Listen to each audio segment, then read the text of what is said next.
morning! Eto na nga. Dumating na tong pinakahihintay kong parcel. So excited guys. Ito muna unahin natin. Itong malaki. Yan!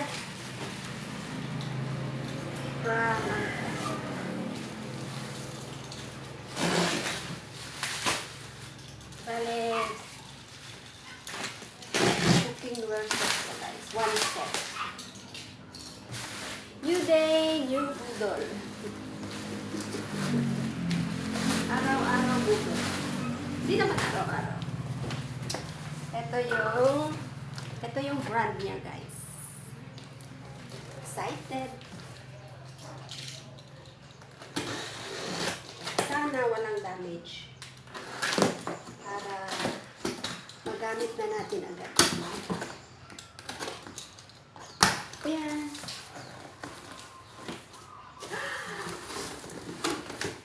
Okay. Ito na yung cover niya na maliit. Tingnan natin. Okay, walang basag.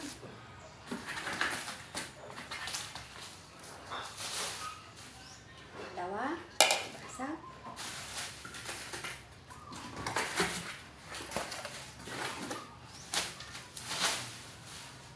Pangatlo. Walang basag. Try naman natin. Tapos itong mga handle niya. Ayan. Ito pang lutuan ko to ng oatmeal for my breakfast.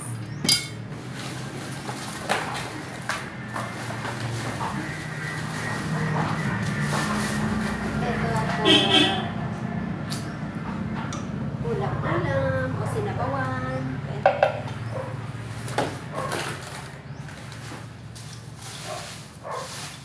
Ito, pwedeng prituhan ng itlog. Ang pork. Ito yung last. Ito, okay naman siya. Tatlo. Ito yung last, pinakamalaki. Yay! See yung brand